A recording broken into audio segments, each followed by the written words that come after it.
Hello and welcome to another beautiful sunny day in Thailand. It's blue sky, the pigeons are flying, and I'm making a ton of solar power.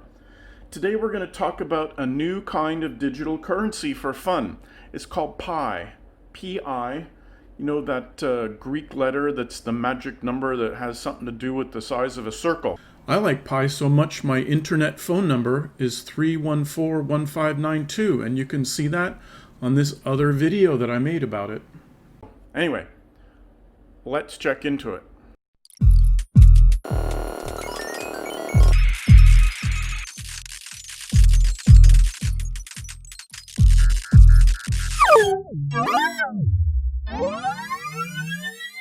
So I'm going to make this one kind of short and sweet, and I'll let you go off and do some research and decide if this sounds interesting to you and if you want to go ahead and do it.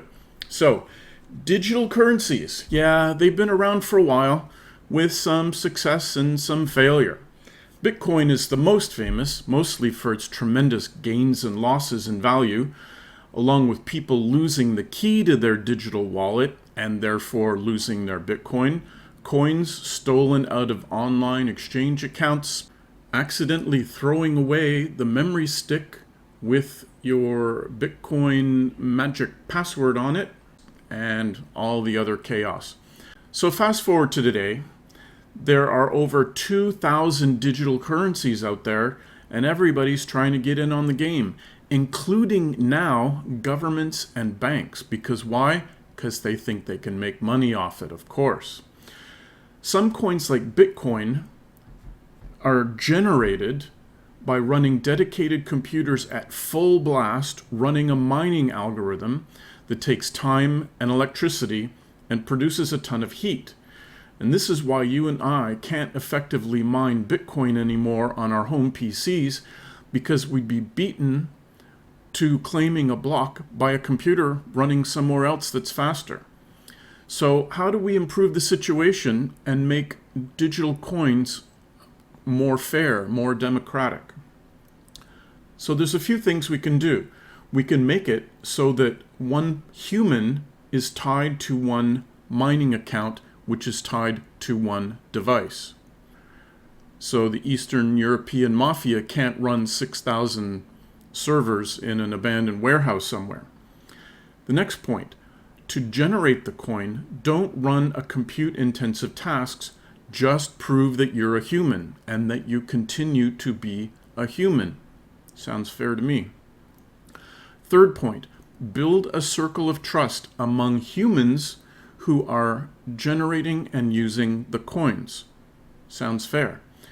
And the last and most important point to make this coin fair to the masses is you don't have to buy anything.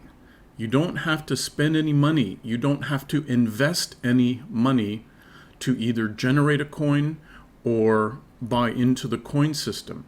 You just have to run a tiny app on a phone you've probably already got. So this is the main Pi homepage, minepi.com. And it lays out exactly the things that I alluded to before. And the way it works is it runs on your phone. This avoids the whole problem of server farms running somewhere. And it also doesn't drain your battery because it's not running a compute-intensive task in order to generate coins. In fact, you can even shut down the Pi app on your phone and you will still be earning Pi coins. So let's talk about that a bit. So it's more earth-friendly because we're not using a ton of electricity and producing waste heat. So the first thing you do is you download the app either on Google or Apple, whichever religion you belong to, and this is what you see. This is the magic part right here. This little green thing is showing you how many Pi coins or fractional Pi coins you are generating per hour.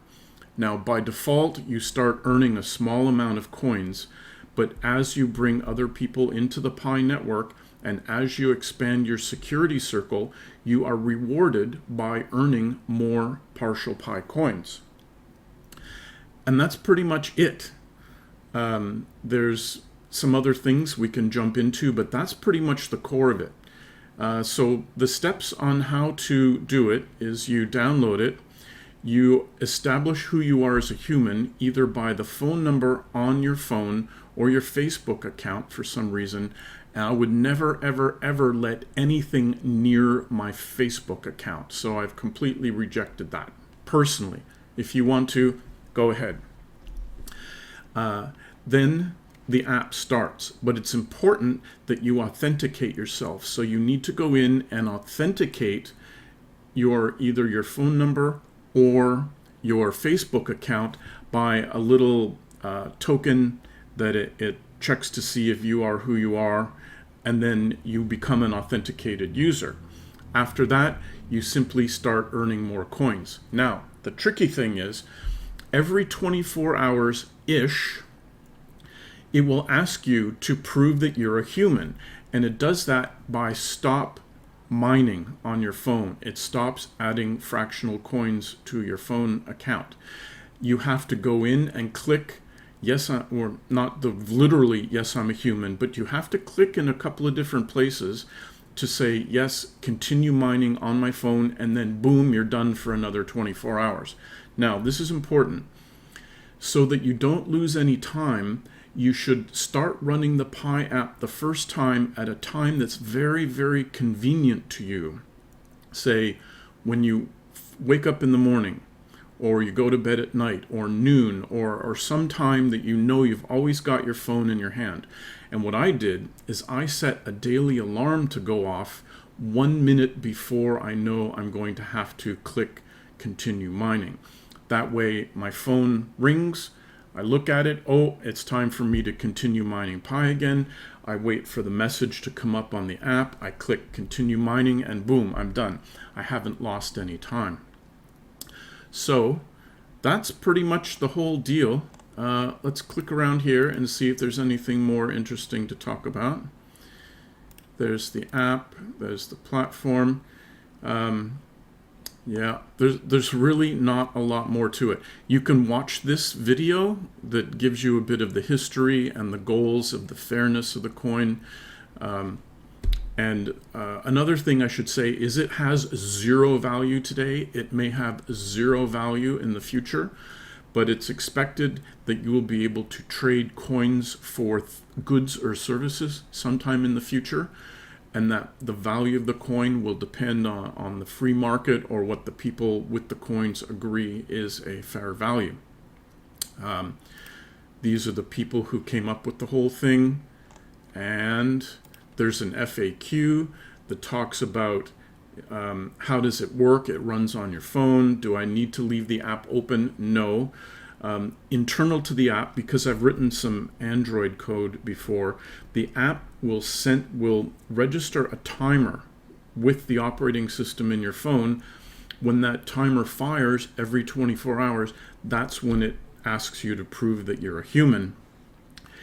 You can completely stop the app running, but the operating system will hold on to that 24-hour timer trigger.